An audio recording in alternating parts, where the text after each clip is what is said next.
What's up YouTube, and welcome back to my channel. In today's video, I'll be sharing what my 2022 YouTube filming setup looks like. So I'm talking camera, lights, sound, tripod, external hard drive, all the works. So if you're a YouTuber or a content creator trying to figure out what equipment to buy for your YouTube channel or for your video content creation in general, then you want to stick around.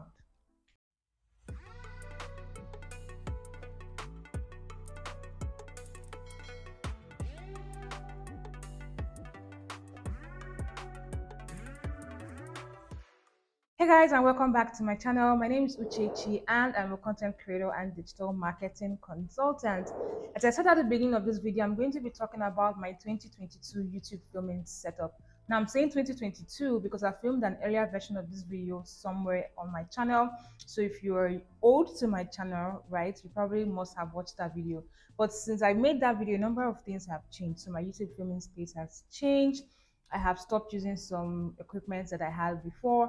I have gotten additional ones and all of that. So I decided to do a refresher just so you see what my filming setup or system currently looks like. And hopefully this serves as a resource for other YouTubers and video content creators who are trying to figure out what to get to create their videos.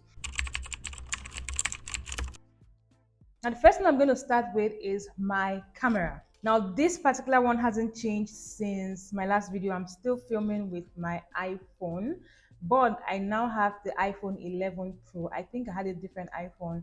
I think my XS or something when I was filming the last YouTube filming setup video.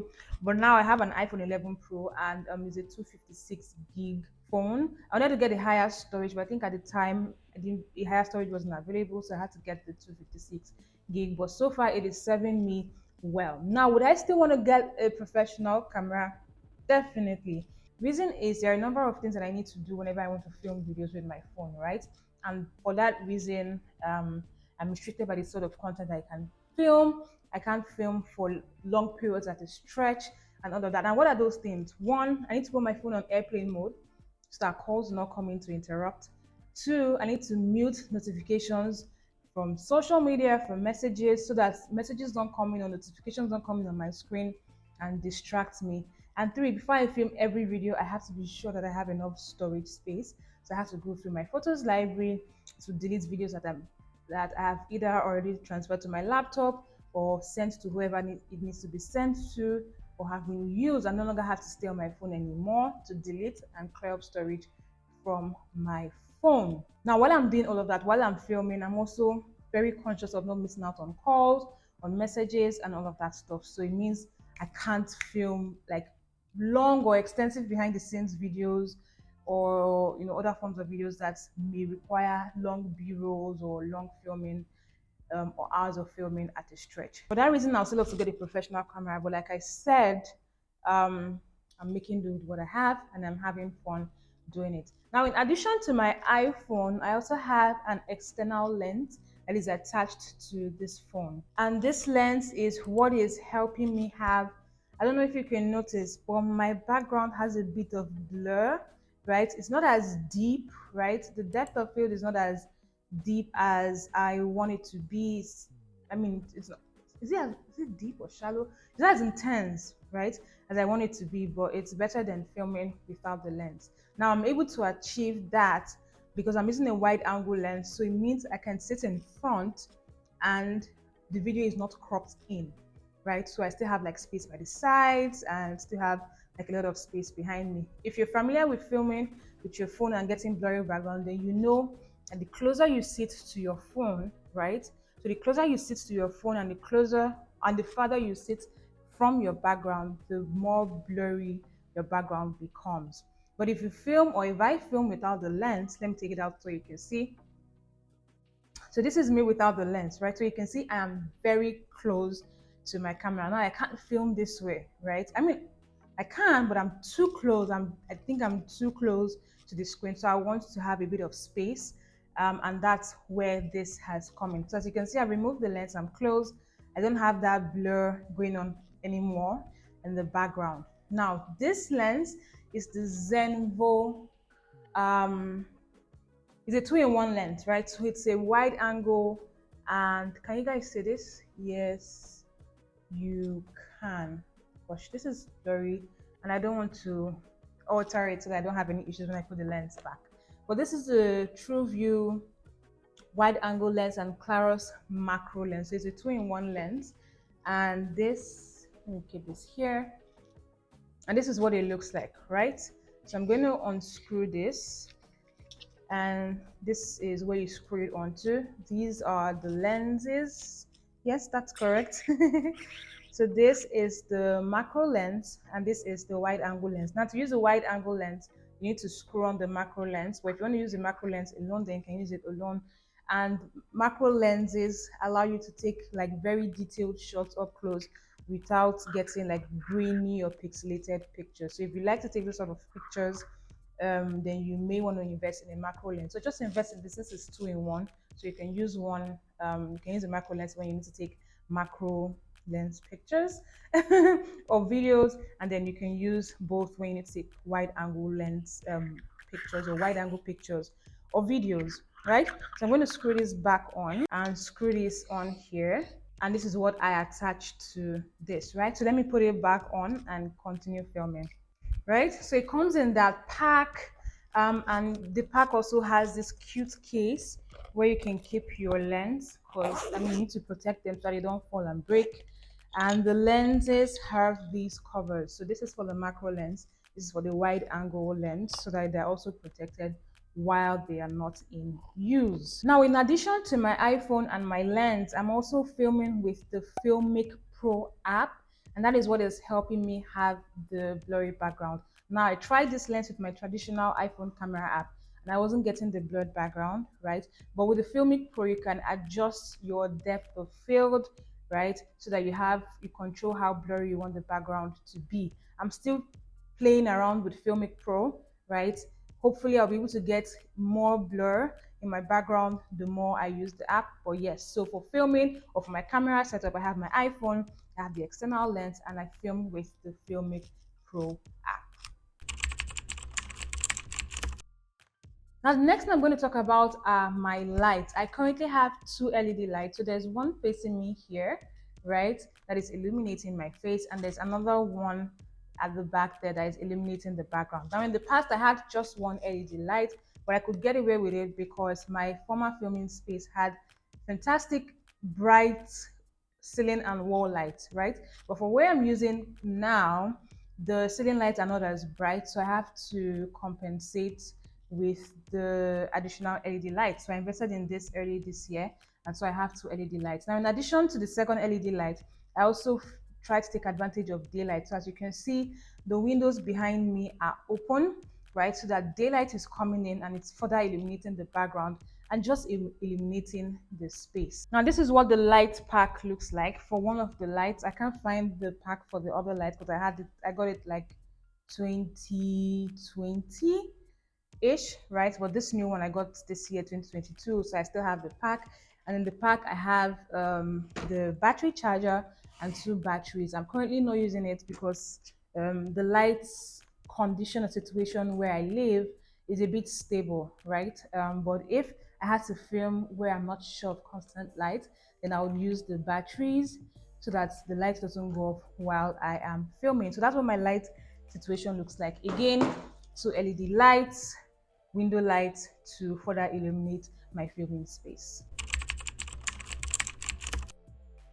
For sound, I made a major upgrade or update. So in my previous video, I had like a lapel mic, like a wired lapel mic situation going on, but I also had like a wireless microphone that I wasn't using because it wasn't giving me the sound quality that I wanted. Now, the lapel mic served me fantastically well, but unfortunately it wasn't great with noise cancellation. So I had to make sure that where I was staying to film was extremely quiet, else it will pick up sound and I'll have issues when I'm editing the video post-production, right? Is that post-production or post-filming?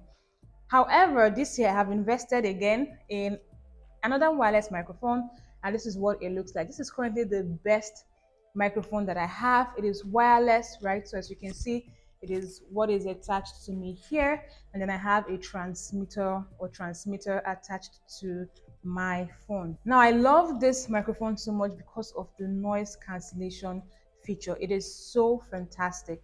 Unfortunately, I do not have a lot of background noise going on while filming now, but I filmed like a similar video yesterday, and I'll attach a clip so that you hear what the background sounded like without the mic and with the mic. But I'm going to take it off now so you can hear, because there's a fan in front of me, like right in front of my phone. So if I wasn't using this microphone, you'd probably be hearing it in the video. So let me take off the microphone so you can hear what the video sounds like without the microphone. So I have taken this off, and I'm sure you can hear what I sound like without the microphone, right? Like I said, luckily I don't have a lot of background noise, right? But I would attach a clip of, a very noisy background where I filmed in, so you can see how fantastic the noise cancellation feature is. This is what I'm calling this a transmitter. I'm hoping that's what it is called, but it has like two plugins, right? So it comes like this. This is a Type-C mount. So if you have a phone with a Type-C port, then you can use it as is. But if you're using it for an iPhone like I'm doing, it comes with this extra iPhone plug-in that you just put to the mouth of the Type-C, and then you plug it on your phone and you're ready to go. Then this is what the microphone itself looks like. It has like this wind thing and here you have the power button. Right here it's rechargeable. Yes, I didn't mention that. This is where you have the USB port, so it comes with like a USB wire where you can use to charge the microphone. Here you have like I don't know if you can see like the tiny needle-like hole. This is where the light indicator is, right? So when I turn this on, it will be green. If it's on and not paired with this, it will flash red, and other light indicators or indications that you will learn about in the manual if you decide to get this microphone. But someone just turned on their generating set. So I'm going to unplug or turn off the microphone just so you can hear what it sounds like. So I have removed the microphone, so now you'll be able to hear the noise, all of the noise that is going on, right? So I mean, you can tell how powerful this is. I'm still talking at this. Not to worry, I would link where I got all of these devices. I got most of them from a vendor here in Nigeria. I'm in Lagos, Nigeria. So if you're a creator or a YouTuber in Nigeria, you can get from her, and she ships nationwide, I believe. So I'll leave her Instagram handle in the description box below. And for those that I got from Amazon, like the external lens, I'll leave the link if I can in the description box as well. So let me put this back in and continue the video. So that's that for sound. So I have covered camera, I have covered lighting, and I have covered sound. So I'll move on to the other bits, so like my external hard drives and my tripod. So first is my tripod, right? I have this mini handheld tabletop-ish tripod thing that I got also from the vendor here in Lagos, Nigeria. And this is, okay, well, this is not exactly how it looks like. Let me take it back to how it looks. So this middle part is a part of another handheld tripod that I have, but I added to this so that I have like a longer tripod. But this but this is what the tripod looks like, right, when it comes. So this can bend, right, and then you can rotate the holder to give you either portrait or landscape videos. So I just added this, right, so that if I'm using this to film, it is not too close to me, and I have a bit of space between the phone and my face, instead of having to stretch my hand this way when filming. Okay, so this is part of another handheld tripod that I have. However, the legs for this is bad. That's why I got this one. So I just took the middle part and added to this to make a new tabletop or handheld tripod. Now for the main tripod, which is what you guys are sitting on, I'll probably show you a video of it separately, but I also invested in this year. I had a tripod before this, but it had sort of had like a balance issue, right? So but I had to manage it or make do with it while I could. But immediately I could invest in another. I got another, which is this year, and so far I love it. It is jumbo size. It is very stable, right? It can be used for your heavy cameras, and I just prefer it to the one that I had before. So that's what my tripod situation looks like. Now for storage, I have two external drives. So I have the LaCie 2 gig external drive, and I have this Transcend, it's also a 2 gig external hard drive. I'm not sure now if they are HDD or SDD. I know I think it's SDD. I think SSD is usually preferred, right, or highly recommended. So I think both are SSD drives, right? If you're not sure what the difference is, please look it up. I'm not a very technical person, so I can't break it down. But apparently, SSD drives are, I mean, if you lose files on SSD drives, they're easier to recover than with HDD drives. Hopefully, I'm not mixing that up, right? But I know that's the major difference between both types of drives. Oh, and one is slower than the other, right? So I think SSD drives are faster than HDD drives, right? I'll check before editing or while editing to be sure that I have not mixed up those features. But yes, you may want to consider that before getting your external drive. Now I have two because this is the one I use actively for editing, right? As you can see, I have YouTube 2021. Probably just changes to YouTube or remove it altogether since this is beyond 2021. So this is the external drive I use to edit my videos. Now I learned this tip from watching other YouTube videos, from video production people, professionals, and other YouTubers, which is do not edit straight from your laptop because it may slow down your laptop, right? So video editing takes a lot of energy from your device, from your laptop, your computer, your desktop, whatever. So people typically would edit from your external hard drive, and that's why I got an external hard drive, because initially I was editing from my laptop and it was making my laptop so ridiculously slow. But once I learned this tip and started editing from my external drive, it made editing better, right? And this is my archive hard drive. So what happens is I would finish filming this video, right? I'll move it to my MacBook. Then I'll move it from my MacBook to my hard drive. I'll edit on this. Once I'm done, I've gotten the final video, I've uploaded on YouTube. I will now transfer the final video to this and clear it from here. So this is always empty for editing while this serves as my archive. So all my YouTube videos from the very first YouTube video, all the YouTube videos are here. I also have videos from clients on here, right? So this is my general video archive. This is what I use for active editing.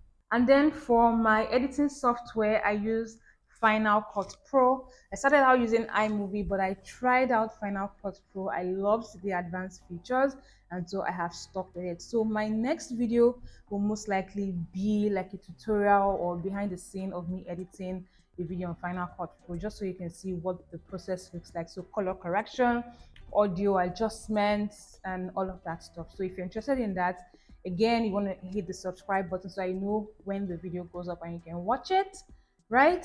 And yeah, so that's it for my YouTube filming setup. I hope you found this video very useful. If you did, let me know by giving this video a thumbs up and by leaving a comment in the comment section. Before I leave, I'm going to leave you with a scripture of the day. So as you read it in the next clip, I hope it blesses you, and I would see you in my next video. Till then, stay safe, stay fabulous, stay blessed. Goodbye.